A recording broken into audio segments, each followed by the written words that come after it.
Hi, I'm Scott Markel from the Spirit of 76 Museum, and we'd like to welcome you today to our latest and greatest addition to the museum.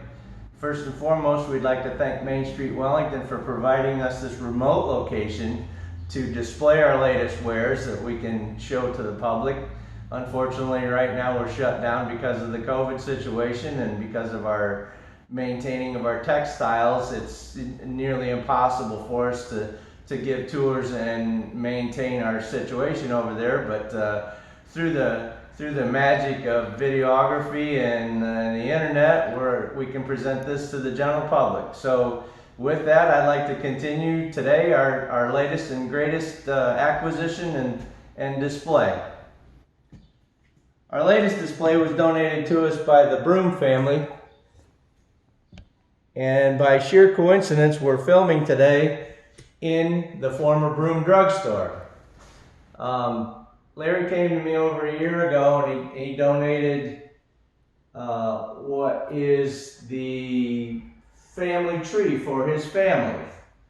Now, the family tree, once we got to looking at it and talking to Larry about it, it ends up being just full of local Wellington history, and I'd like to present that to you today. The tree was updated last in about 1950. So it's got many names and many branches of local Wellington families. And as with the cemetery, there's a story behind each and every branch. And I'd like to tell you just a few of the stories today. So our first story, of course, is the story of Larry Broome, and he's added the tree up in this area here, the Broome family lineage. And when we got donated the tree by Larry, he spoke of another family that you may know once I tell you their name here in Wellington.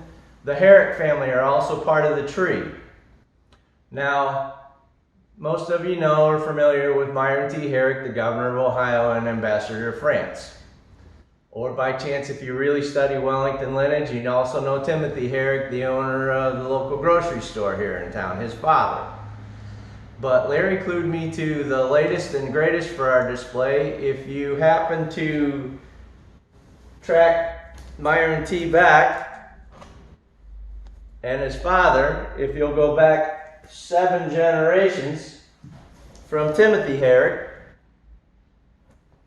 7 generations back will bring you to a family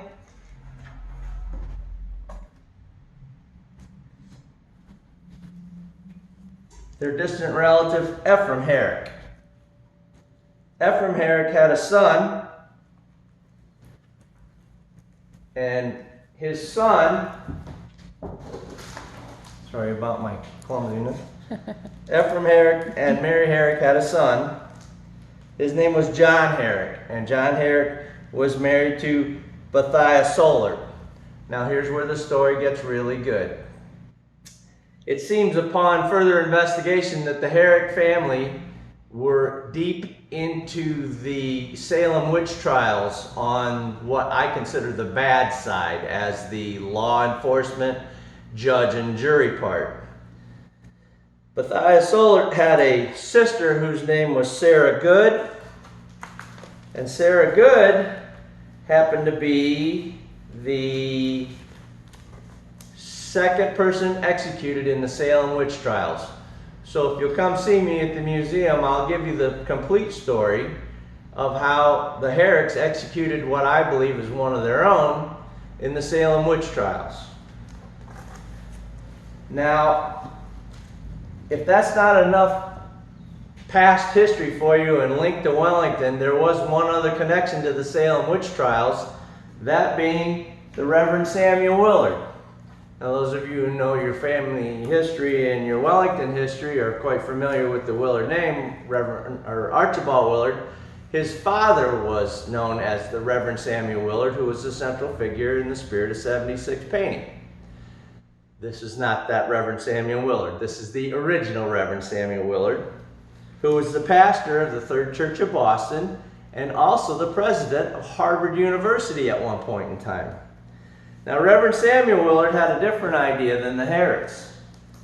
And he told the story that he didn't think the Salem Witch Trials should proceed as they were, and thought, maybe we should think about this. So he told the locals up there in Salem and in Boston and up in that area that we should give this some thought before we kill the rest of these people, of which over 20 were executed and over 100 were accused.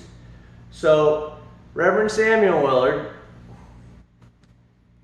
to my account, was the good guy, the other side of the Salem Witch Trials. Now, upon a little investigation into Reverend Samuel Willard, I have found out that he did two things in life other than everything that I've told you already. I found out that he was the person who actually baptized Benjamin Franklin, and he also accepted an apology of which he read in church 5 years after the ending of the Salem Witch Trials. And I want to show you the apology that he read in church was handed to him by this man, Judge Sewell. Judge Sewell was the presiding judge over the Salem Witch Trials. And his apology that he handed to Reverend Samuel Willard was that of his apology to the congregation and to the people of the time as to what he had done wrong. It was his apology for his part in the Salem Witch Trials, and that they had realized that they had grown and realized that this was wrong and they had done the wrong thing. So it's fascinating to me that we have two of our most prominent citizens ever from Wellington as being a tie-in to our local family tree, which, if you follow the tree back far enough and come see me and we'll talk about the new display, leads you right back to the Salem Witch Trials. Once again, I'd like to thank Jenny here at Main Street, Wellington, and take this final opportunity to ask all of you watching and whoever you might broadcast this on to as well. Our museum is in the middle of tough times as well as everybody else's, and we realize that. But by chance, this is the year for our renewal for our operating levy of the Spirit of 76 Museum. It generates about a little less than $8 per 100,000 on a household here in Wellington annually. It's a renewal that we've had on for years and years. We've never asked for any more. We're actually getting by a little bit better with some grant money to do our projects and updates that we do, so we're not spending as much of the taxpayers' money as we have had to do in the past. So with that, I would like you all to support our renewal, renew the spirit, and vote yes on issue 13, our upcoming renewal levy in the upcoming election. Thank you.